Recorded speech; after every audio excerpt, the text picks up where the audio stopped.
thunder too.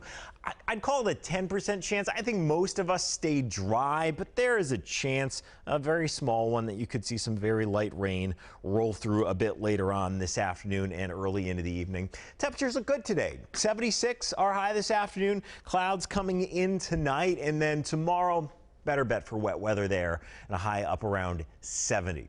All right, the New York Times is taking on a question that's kind of been rumbling in the lead up to the 2020 election. How old should a president be?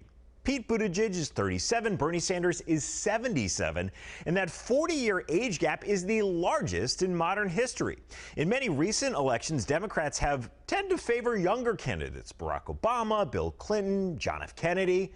But how about you? Is there an age that you'd consider too old to be president? Or how about too young? 35 is the minimum, but what's the youngest you'd vote for? If you're watching on Facebook or on Twitter, leave a comment. How old should a president be? We'll read through some of your thoughts coming up in just a few minutes. Okay, speaking of 2020, new polls are showing how Democratic presidential hopefuls are doing among Iowa voters. Former Vice President Joe Biden leading the pack right now at 24%. Senator Bernie Sanders is number 2 with 16%.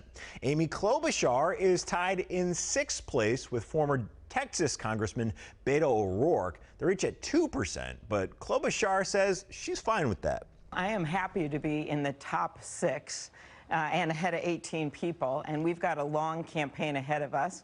I've always been a Vikings fan, and I can't tell you how many games, Margaret, where the Vikings were leading in the first quarter and go on to not quite make it. It was like an unnecessary shot at Vikings there, but okay.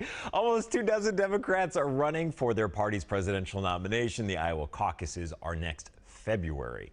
Big story we've been following overnight. Baseball star David Ortiz was shot in an ambush last night. Take a look at this video here. Look at the top of your screen. That's Big Papi, and you can see him start to go down there after kind of that puff of smoke. We'll show it to you again. This is at a bar in the Dominican Republic. That's his home country. There we go again. You can see that puff, and there he is. Man gets off a motorcycle, shoots Ortiz in the back. Ortiz had surgery and is in stable condition. Big Papi, of course, played for the Red Sox and the Twins. He retired in 2016. This is some crazy video. A crane collapse in Texas has left 1 person dead and 5 more injured. This is the construction crane that toppled over into a Dallas apartment. Look at it there. Literally landing on people's homes. This happened as a line of powerful storms rolled through the area yesterday. We mentioned 1 woman was killed. The company that owns the crane issued a statement saying it will cooperate with any investigation into what went wrong. The cause of the collapse is still unknown. A burglary spree investigation in the West Metro is expanding. This started with a string of burglaries in Big Lake. Now police think burglaries in almost a dozen cities are connected. Investigators say thieves will go in to unlock cars at night and look for a garage door opener.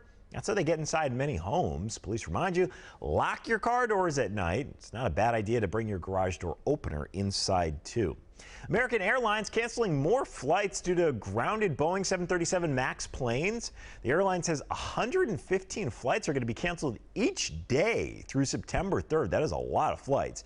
Boeing says the software issue that caused 2 fatal crashes has been fixed, but federal agencies still need to sign off on it. The Tony Awards were big this year for some local folks. The Broadway hit Hadestown was partially produced by a group of Minnesotans. Man, we love a local connection, don't we? The show won 8 awards last night, including the top prize, Best New Musical. It also won Best Director and Best Featured Actor in a Musical.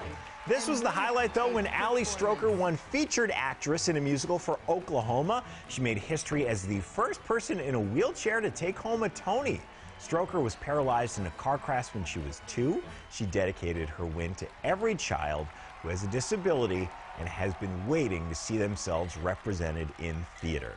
James Corden hosted the event for the 2nd time and kicked off the show with a 9-minute opening number in which he poked fun at live TV versus streaming services and showed off just an absolutely fantastic tuxedo jacket that I will need to see if they have in my size. All right, let's get back to today's talker. A big article in the New York Times kind of laying out the different ages of presidential candidates. Pete Buttigieg is 37, the youngest. Bernie Sanders is 77, kind of the oldest in that range, so a 40-year gap. And raising this question of, okay, how old should a president be? Let's bring in our digital gal, Allie, to see what the internet has to say this morning. What's the consensus here, Allie? What are folks saying? You know, I think most people prefer younger. Younger Yes. from Facebook, okay. Yeah. Michael says ideally between 45 and 60. 70 is too old. There's a lot of candidates, including the ones, the guy in office right now is over Yes. 70, and the top two Democratic candidates, at least in the poll, are over 70 as well. Nancy says 50, but Paula says age is only a number, not an indicator of potential. Yeah, Daniel kind of echoing that sentiment on Twitter. When you listen to Pete Buttigieg speak, it's clear that age is just a number. Brad is saying it depends on the individual. The presidency is tremendously draining. It takes a physical and mental toll, and experience is important. Even 35 would be too young for that top spot. I'd say 50 to 55 would be a good balance. It's kind of right in the middle of that range. Well, you've got enough choices all over the map, at least on the Democratic side this time around. That is it. This is the 7:34 from WCCO, time when most of the Twin Cities are on the go. If you haven't already made us your home for mobile news, please do. We'll be back here tomorrow at 7:34. Until then, be nice to each other on the internet.